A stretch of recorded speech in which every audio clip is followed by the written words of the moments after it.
Welcome back to Articulate.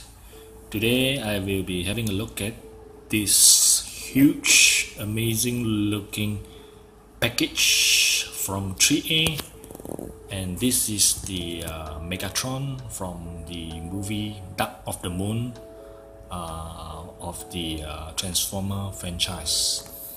Let's unbox this guy and see what we have inside. Let's open this out.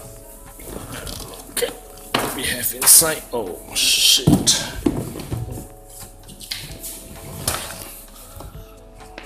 We have a piece of instruction sheet. I wouldn't call it instruction manual because this guy is only a sheet of paper.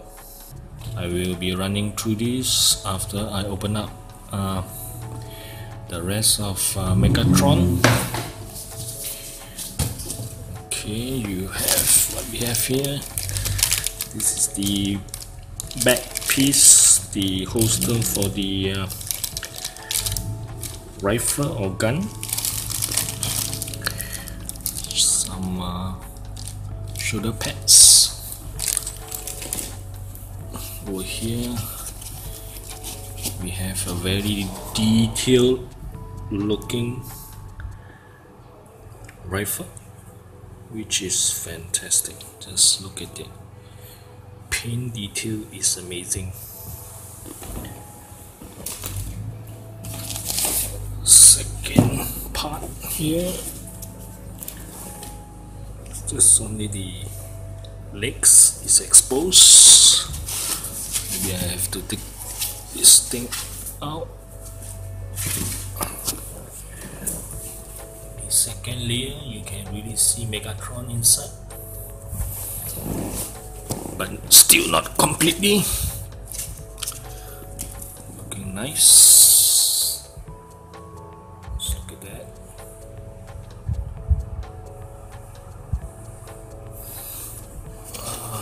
Next one is this. Oh wow, I think this is the last foam. There is no those twisted ties, which is a horrible kind of packaging. This type of foam is very well suited for high-end collectible, something which collectors would like to praise.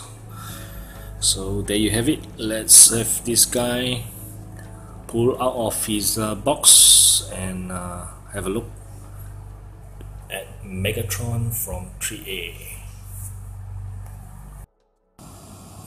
Before I pull Megatron out of the box, I just noticed some I'm not sure whether it is a defect, because this piece here actually can move up and down. I don't think that is an articulated piece, so I have somehow pushed it upwards. Now it looks slightly better, because earlier this piece here actually is facing downwards, and it makes Megatron face looks a bit sad. And if I'm not sure whether you can notice the eyes here, there is an eyelid at the bottom here, which is crossing over to the midsection of the Megatron eyeball. So I think there's a bit of problem here. I'm not sure whether I can still move this guy down, so I may need to fix this minor eyelid issue here. The other thing that I want to show, I think some of the collectors also have this issue. If you look at the blades down here, it's quite uniform, and the blade, this blade here actually I think when they put it in the box, they actually scrap or bend this piece. So if this is plastic, I'm not sure whether you can bend it back to the straight blade.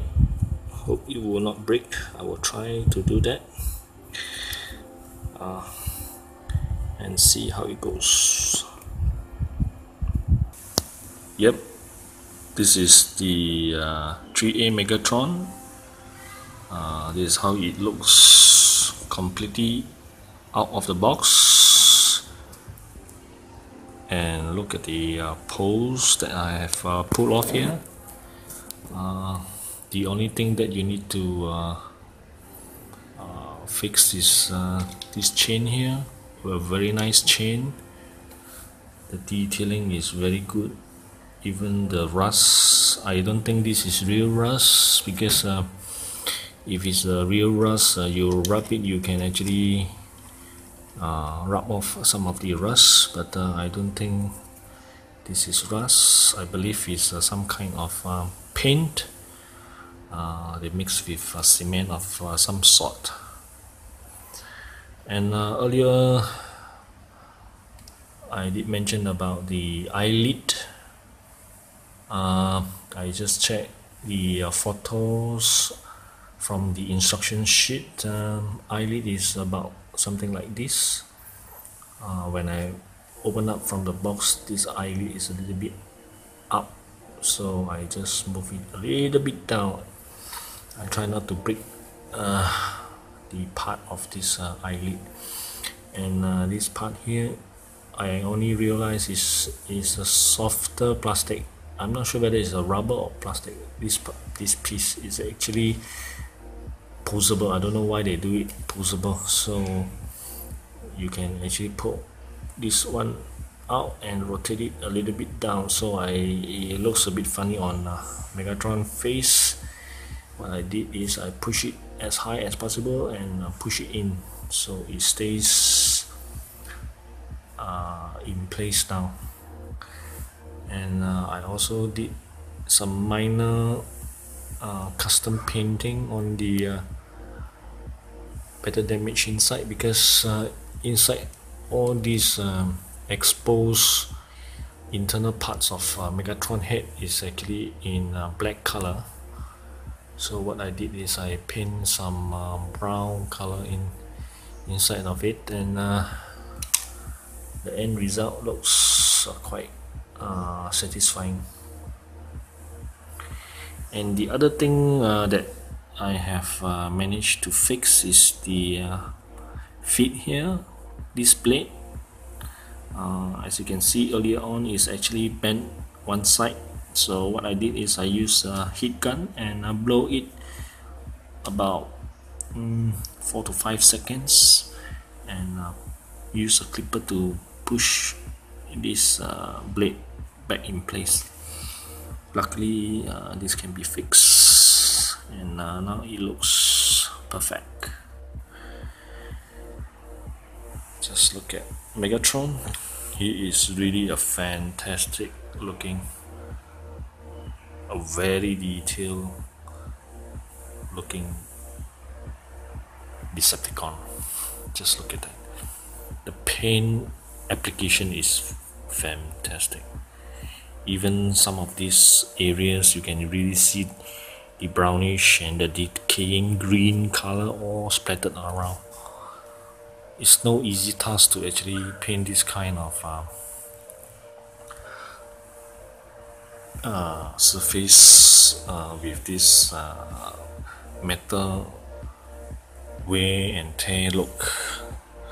Most of the time toys producer will just paint it plain and make a little bit of scratches, marks here and there, and that's it. If you look at the earlier Prime 1 Studio Megatron, that one is a very good statue, no doubt, but the paint is not as good as this. This guy is really amazing. Even the tires is, look at that, really amazing. For some reason the tires is actually rubber, so if you keep on rubbing it at one point, the I just realized the white color actually tends to come off. I don't see any paint on my fingers, so as you can see, you can rub off some of this paint. I don't know what paint they use, but if you keep on rubbing off, you can actually achieve this kind of effect. As you can see, this tire here, even the threads here actually is white color. So what I did is I just rub it off, so there's nothing here, it's nothing on my fingers. Similar to the other side, the color is everything white color. So except for this 1, 2, 3, 4 tires, you can see the threads are darker. So the white, those sediments or mud or things like that are actually inside the crevices, all these tires. Anyhow, I won't be doing so much on this tire unless I have extra time, and I am also not going to go through the articulation because a lot of us are fully aware of this. A lot of us are fully aware of Megatron. All his fingers are articulated, which is very nice. This can be rotated, so which is very impressive. This is double jointed, and you can really pose it in any way you like, as you can see. And also the other side, the left hand is also very poseable, all this, but you really have to be very careful because if your kid knock on it with something, this may just break off, so you just have to be very careful. Other than that, this piece and this piece here is separately mounted. You have to mount it by yourself, and also the chains, and also the shotgun or rifle at the back. Really amazing looking.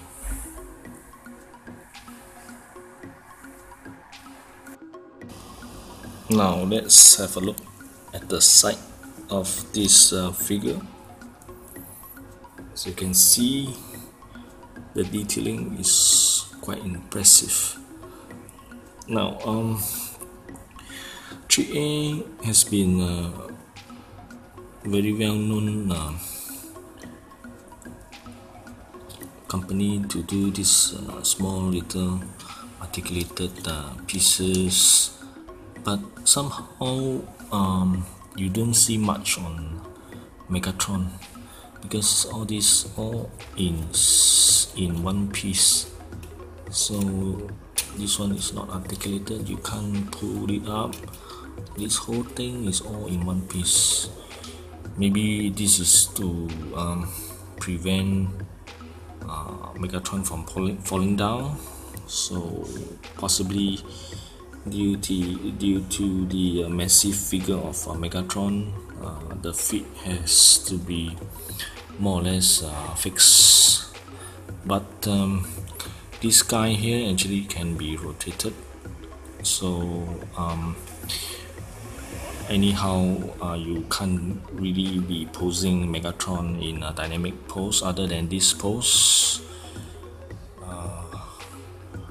I do know that Bumblebee figure from 3A is much more poseable than this, But this guy, although you can pose the legs, you can't run off very much from how Megatron looks with all his limited poses. This guy is also advertised as I think 70 points of articulation. I do not know where are the other articulation is coming from, other than the wrist double jointed, the shoulder, this one is rotated, there's no swivel on the arm, there's a big ball joint down here, the head can move slightly left and right, a little bit up and down. You can't really pose it any further up because this piece here is preventing Megatron from moving any further up. So if you try to push this one up, you may hit and chip off some of the paint. In reality, 3A can actually modify some of the designs, maybe this piece a little bit further down so that the head can move a little bit up, but they did not do that. Likelihood is 3A is running out of time to produce this figure. They just use the CGI and make as close as what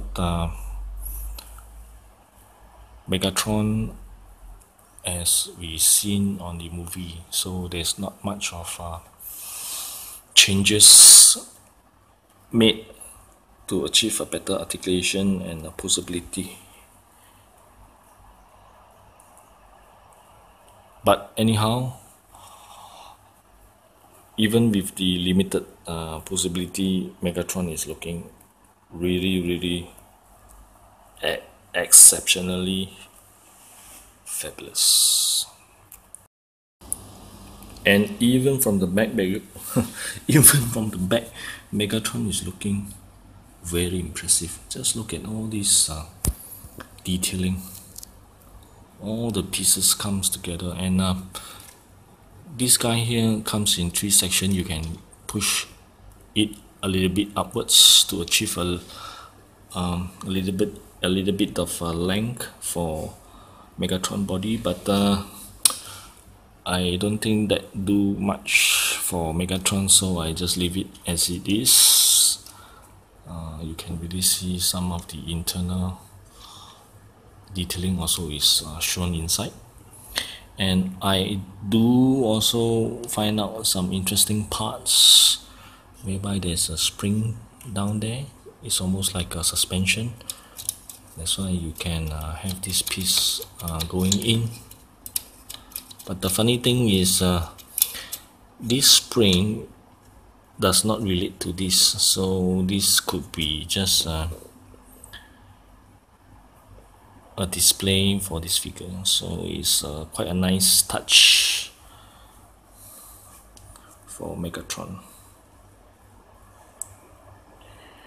Of course, the shotgun is really crazy looking. Just look at that.